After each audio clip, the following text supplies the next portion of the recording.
Hello guys, kamusta kayong lahat? Sana ay nasa mabuti kayo. Una sa lahat ay magpapasalamat tayo sa Panginoon sa lahat ng mga biyayang binigay niya sa atin.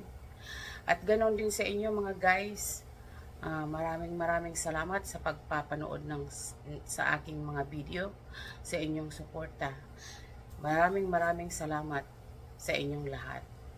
Ngayong video guys, ako ay magluluto ng aking hamburger para sa aking asawa. Ayan.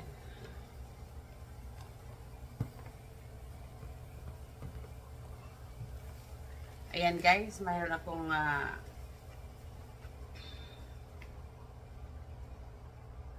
ground beef.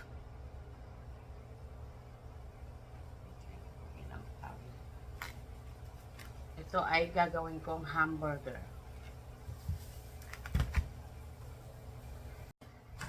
Yan, ilalagay na natin yung ating ground beef sa ating bowl.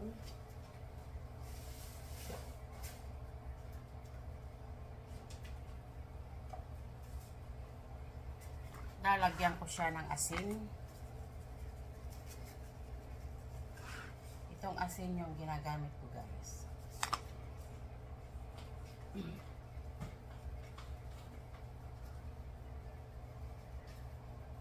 Black pepper.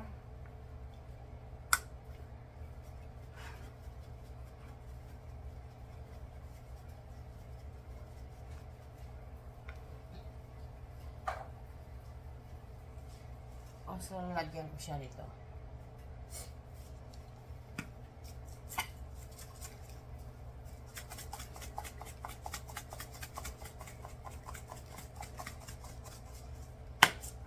Kahit na wala kayo nito guys, pwede kayong gumawa ng hamburger.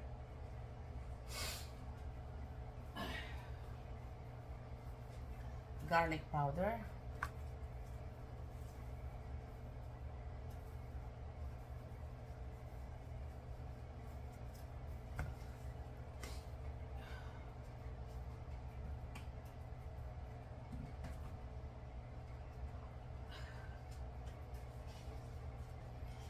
And chicken or.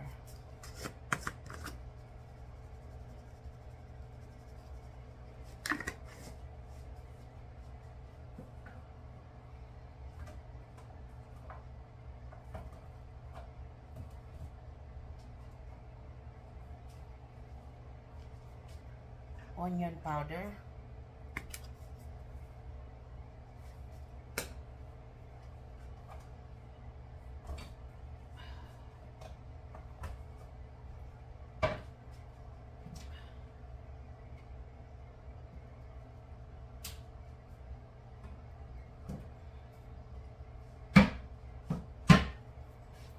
Also,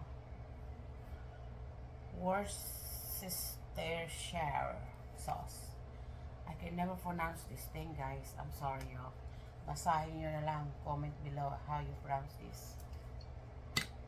Lalagyan natin mga ganyan kadami. Ngayon, magbugas ng kamay para malinis ang kamay.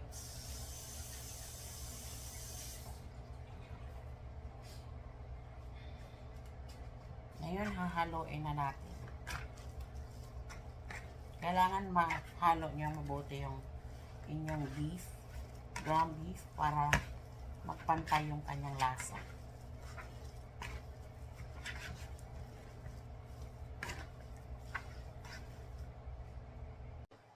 Ayan guys, natapos ko ng haluin yung aking ground beef. Ngayon ay atin nang gagawin yung ating hamburger. Ito yung ginagamit ko guys para magsukat. Ito pang ito 1 cup na measurement ko eh. Pinupuno ko lang siya ng ganyan. Tapos ginaganyan ko.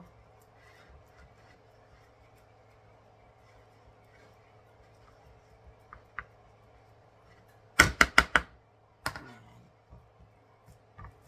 Pa-flat nyo lang siya guys.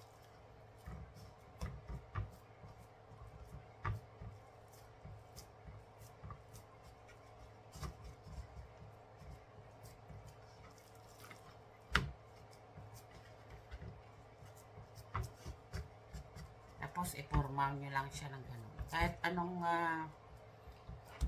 cup na ganito, guys. Basta ganyan lang kalaki. Kasi kung sobrahan mo namang laki,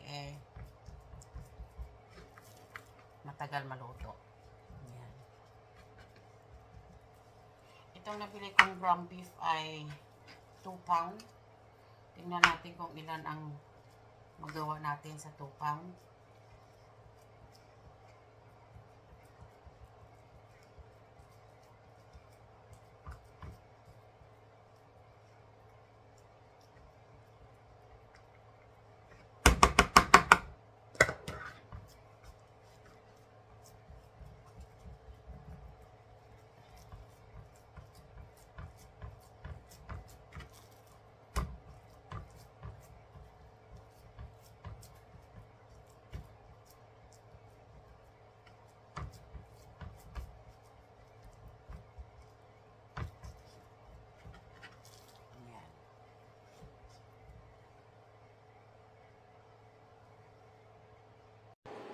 Ayan guys, natapos ko na yung aking hamburger. Nakagawa ko ng 6.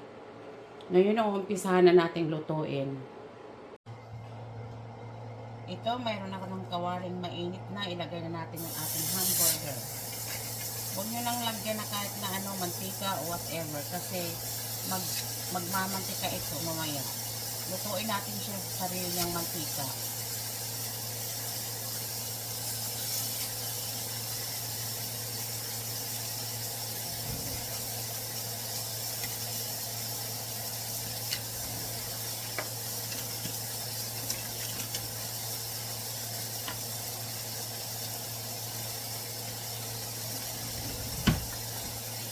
Gusto ko nang ilagay silang lahat guys. Dahan-dahan lang kayo sa pag-ano nyo ng hamburger nyo para hindi masira yung ating hamburger.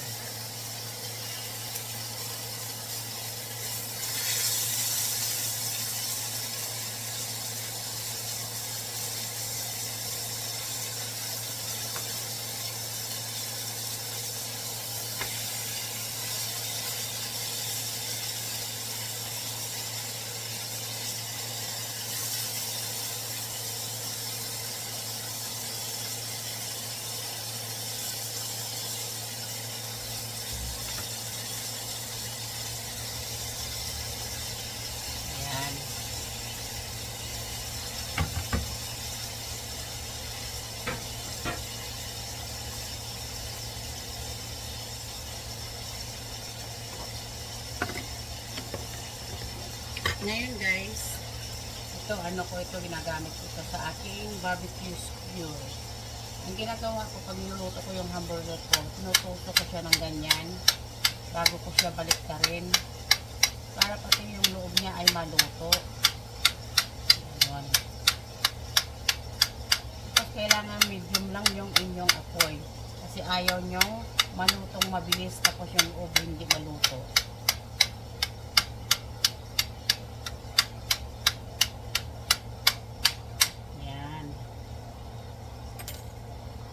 Hintayin lang natin. Balik tayo mamaya. Ayan guys, ay babalik na rin yung ating hamburger. Kailangan dahan-dahan lang at mayroon kang guide. Ganyan itong fork. Ayan. Dahan-dahan lang sa pagbalik para hindi masira ang inyong hamburger. Kita nyo guys, naglalabas na ng kanyang mga taba-taba. Tubig-tubig. Kaya hindi tayo naglalagay na kahit na ano dyan sa ating kawali.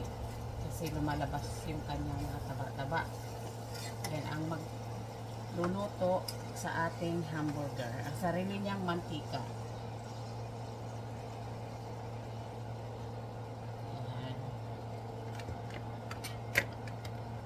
Ngayon, gawin din natin ito sa kabila. Tusokin natin yung kanyang laman para pati yung loob ay maluto.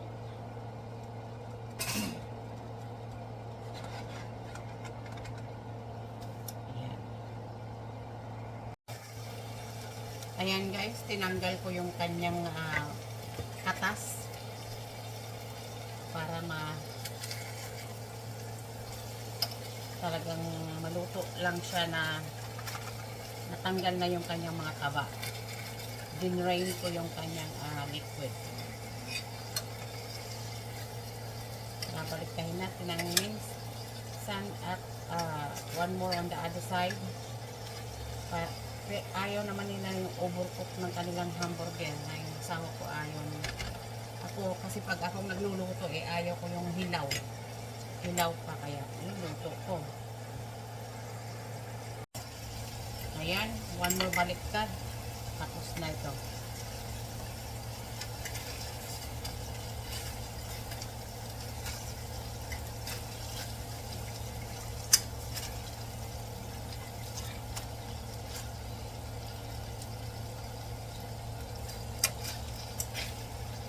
Tapos yan. Tapos na ang baliktaran.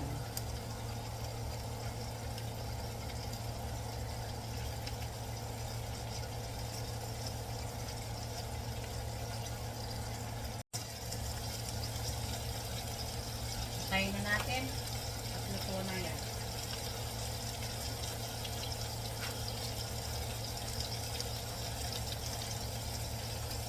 That's it, guys.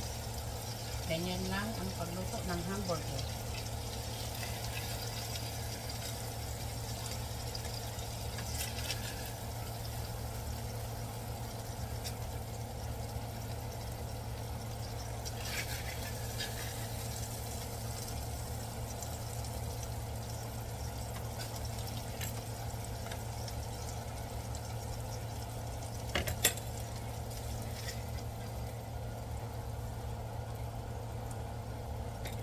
Guys, luto na.